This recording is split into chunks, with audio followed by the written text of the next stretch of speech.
guys, let's talk about what fighting looks like as a soldier, like fist fighting. What does martial arts have to do with being a soldier? Well, obviously it's massively important. That's why it's taught, even in basic training, to non-infantry people, that level 1 modern army combatives.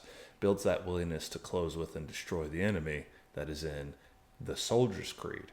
Not the infantryman's creed, or the artilleryman's, or some secret cyber sealed Navy cyborg assassin man creed, but in the soldier's creed, a willingness to close with and destroy the enemy.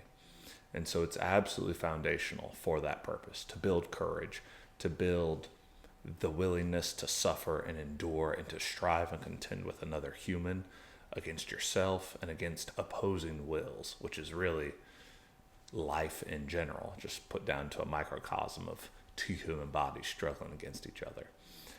So there's, very much some Miyamoto Musashi, if you see the way broadly, you'll see it in all things. Or if you know the way broadly, rather, you'll see it in all things. So it's really cool. However, on a little more experiential, down on earth, not so theoretical, heady topic, I find it's wrestling for soldiers, where I'm talking about we're wearing body armor, we have helmets on, we're carrying rifles and pistols and knives and 70-pound rucksacks and bunches of ammo in the back. That doesn't really look like boxing and Muay Thai. Not with that amount of weight. Not with boots on in a mud hole when you kick in a door and there's a cow and a local woman, for whatever that local woman population you may be operating in, who's just screaming her head off because a bunch of murdered out, dudes from another country just kicked her in her door. And you got to put her to the ground. Not dead, at least hopefully not, but though sometimes, unfortunately. That doesn't look like boxing. At least it shouldn't. Maybe, mostly. Not just run up and deck her in the face as hard as you can. But, you put her on the ground, continue clearing out. Everyone covers on their sectors of fire. But that does look a little bit like wrestling. That does look a little bit like jiu-jitsu. If someone starts grabbing your weapon, that doesn't look like boxing. There's no clean shovel hooks and uppercuts when you've got a rifle sling dragging you down. People are grabbing on your helmets, and you're contending with that. That doesn't really, but that does look a whole lot like wrestling, attaining a dominant body position, taking out their legs. The footwork and the foundation of weapon-based fighting looks a lot more like wrestling than it does any other martial art. Obviously, judo's wrestling with clothes on, and it was made by the samurai, so they had armor and weapons, and so there's a lot of correlation there. You can actually look up a whole bunch of old sword fighting manuscripts from Fiore and all kinds of great old fencing masters, and they actually have 100% modern firemen carry wrestling techniques, judo techniques. You'll see some French, European, old hand-drawn manuscript from the 15th century, and it looks like moves you're seeing done now in the UFC, in an octagon. So the way of human war and doing damage to a human body hasn't changed. It's been the same for forever, and there's been great fighters going back since the dawn of time. So there's nothing new under the sun, Horatio. But let me get back on track. Boxing and Muay Thai and kickboxing are great, and I love them, and I really do. And the whole reason why I'm doing this video is because it's Combatives Week over here at Basic Training, and every time a whole bunch of kids ask me, "Oh, drill sergeant, what martial art should I do when I get out of here?" And it's like, well, what martial art correlates to you wearing a helmet, wearing kit? What happens when instead of my punches, just normal, unarmed, if I'm holding an M4 magazine and you're on the ground and I'm hammer fisting you, not just with my hands, but with a magazine. So I'm doubling the force, hitting you with a metal object, and it's got feed lips so that it's cutting you at the same time. Not like a knife, but it's gouging you up pretty good. What does it look like when I go from hammer fisting with that M4 magazine that I pull out of my kit before I drop that strike, to now I use the back of that magazine as my lever for doing a cross collar choke or a neck crank using an M4 magazine that's like half an inch thick to initiate that choke on the back of your neck, and I start digging into those vertebrae. That's gonna change it. That doesn't look so much like jiu-jitsu, though it's a jiu-jitsu move. If you don't get out of that dominant body position, even if I don't get the choke, I might just break your vertebra. Particularly if we're strong infantrymen, strong aggressive, even if we're not super well trained, and we're hitting 500-pound deadlifts on the regular, you're going to do some damage, whether you are very good at a rear naked or cross collar choke or not, especially when you are using a metal tool on someone's neck. What does that look like when we start using knives? Most importantly, you actually have to train. No amount of this theory or philosophy behind fighting actually really means much of anything if you don't do the work. You need to actually do it in kit, in helmet, in fight conditions, in the right boots, in your uniform, how you plan to actually fight. Otherwise, it doesn't really matter. Now, of course, tons of training is going to help out massively. And that's really what fighting is. Are you bigger, stronger, more aggressive, and more highly trained? If yes, you'll win. If the answer is no to almost any one of those, it's going to be a really hard fight. And if you answer no to more than one, hey, brother, you might not make it out. That's why strength and fitness matters.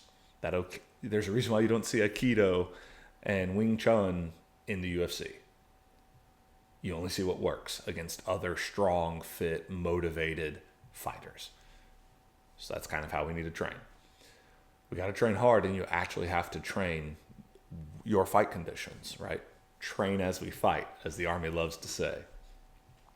So like you want to use a bunch of QD swivel mounts on your rifle, because that's the cool thing since 2012 is QD mounts. I can attach at the front and at the rear. Those QD mounts, first of all, almost none of them are strong enough when we actually start wrestling with people. At least that's my experience. They break all the time.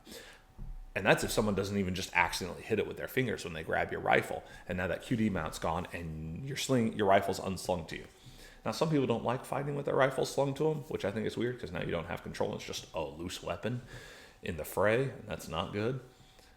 But if you have any techniques based off of retaining your rifle while trying to get underhooks to like throw the dude or get him off balance, that's not going to work if your QD mount gets hit and your sling comes off.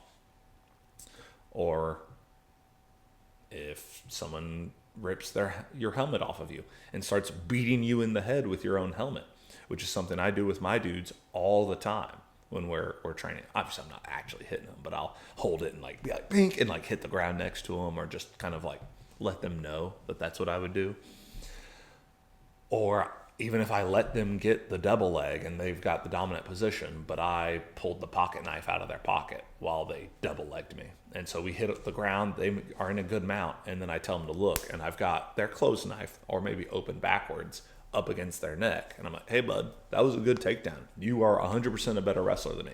Like, I'm a scrub white belt in jiu-jitsu still. And you were an actual high school, high-level wrestler, and even did a year of college before you got kicked out. So you're an actual good wrestler, like better than anyone in the unit. And for sure would beat the brakes off me any day if we were just fist fighting. But we're soldiers, and we have weapons. And you became a high schooler again, not a killer. So I pull the pocket knife out of your pocket while you're double-legging me, and you lost that fight, bud. Even though you're better than me in every way, you didn't have the philosophy. You didn't have the real-world training, and that means something. That means a lot of something. So you actually have to pressure test all of your gear, like a lot, which kind of leads into some funny things of a bunch of like modern high-speed, like YouTuber, social media gun guy stuff, not actually really being so ideal. Or at least, like everything, there are some major compromises. Like the QD mounts. I don't see them working for a lot of wrestling. Now, I'm sure there's people that have the good ones and the super expensive ones, but being a poor dumb grunt and not some special high-up unit that has, $200 QD swivel mounts, they break. It's easy for someone to grab them. If they try to grab your rifle, they come off all the time. And that's just one example. We could talk about different kinds of helmet straps that do that, like the fancier, easier to adjust ones also come off easier. We could talk about the newer, lighter weight helmets that the Army issued actually being like way less bullet resistant, even though they're only 20-30% lighter. They're like half as good at stopping bullets. And that's maybe not a trait I actually want. Different types of knife openings, right? We can get into the weeds on this. But most importantly is you actually need to sit with it and think about what does it look like for real, right? Like if you're the dude that thinks knife fighting looks like two dudes pulling out knives and trying to slash each other's wrists, brother, look up some of those old Folsom prison videos. A knife fight looks like someone getting tackled and stabbing them 27 times in 5 seconds till the other person stops twitching. That's what it is. It's not, I do a wrist chop and then he comes low and I go high and try to get him in the elbow, even though that might be what it looks like in a YouTube sparring video with two dudes who are trained in martial arts. That's not really how it goes down. Though I'm not saying that training's bad, and it's certainly a ton of fun, and I love doing it myself. Particularly when you get everybody to buy like a whole bunch of white T-shirts and you put some like red lipstick on the edge of the blades, and you just go after each other, and tons of fun and some extremely good training that'll really open people's eyes, show them how dangerous and how fast that stuff happens. I actually highly recommend that. Do it in kit too, so that you're like in your body armor, in your helmets, right? Someone gets a headlock, you ain't getting out of it. You're going to have to pop your helmet off, and that, of course, exposes you to more dangers. All kinds of stuff, right? Someone's in their kit. There was one guy's kit I had a while back. He had a really long drag handle on the back of his kit, and that was great. And we used it a couple times to drag people out. But if I know about it, and we're wrestling, I pull that out. I've got a garrote. I've got a noose around your neck. I pull that strap off the back and tie it around you, and now I'm choking you with now I'm literally choking you with a rope in the middle of a wrestling match. That hurts. That hurts a lot. It's hard to get out of that when you're wearing body armor. And if it's tied to the back of you, right, if it like attaches to the back, even if you quick pop your vest, it's still there. The rope's still wrapped around your neck. That's not going anywhere.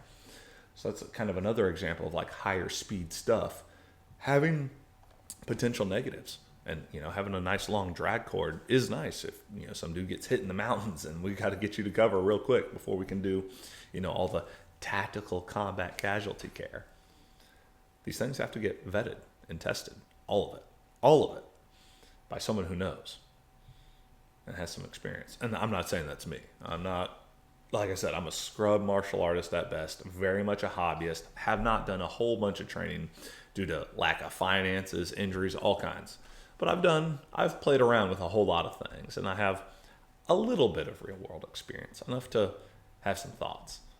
Anyway, I thought I'd share kind of the philosophy behind it, that it looks more like wrestling, that dominant position is required, because at any point someone pulls out a knife, a gun, an M4 magazine, which makes their punch twice as hard and cuts you while they do it, right? At any point someone kicks you with a pair of boots, or they have a helmet on with a hard metal base plate and they headbutt you with it.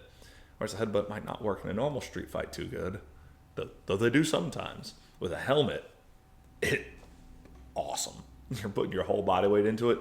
Seen them work very, very well. I've also seen some of those helmets stop like 7.62 rounds. So another human skull isn't going to do much damage to that helmet or you while wearing it, because I've seen them stop a whole lot worse. Anyway, you got to pressure test it. You got to be stronger, faster, more aggressive, more trained, which means more time away from the family, which means more time learning jiu-jitsu, which means more time boxing and kickboxing and wrestling, again, which are like the 4 key martial arts. Everything else is just a version of those, though generally more watered down. And of course, we've seen that since like the 80s with all the old school Gracie Barra videos back in the garage in the 70s in Brazil, all the way through the UFC and MMA and One Championship now and Pancrase and all of that. We've kind of seen the dominance of grapplers in general, Khabib, the Gracies, Sakuraba, like everybody. Like we've just seen the dominance of grappling to this day. It just, a grappler versus striker, grappler wins almost all the time. But of course, it's 2024. Train it all. Have fun. You need it all. But where was I going with this? Oh, yeah. You got to train it all. You do. Those are the 4. Some form of kickboxing, like Muay Thai or Dutch kickboxing, Savate, something hard. Boxing, wrestling, Brazilian Jiu-Jitsu. Anything like that. Obviously, judo is great. I actually think judo is kind of like the most fun martial art to train. At least that's the one that I find the funnest. But that's just wrestling with clothes on, particularly if you do non-Olympic and like you're allowed to grab legs and like do real world techniques. It's not just for the throws, because like Olympic sport judo's kind of gotten watered down. I mean, not that it's not hard and super awesome, but it's lost its total fight package ability, I guess. Anyway, some thoughts, something to wrestle with. Love you guys. Train hard, train smart.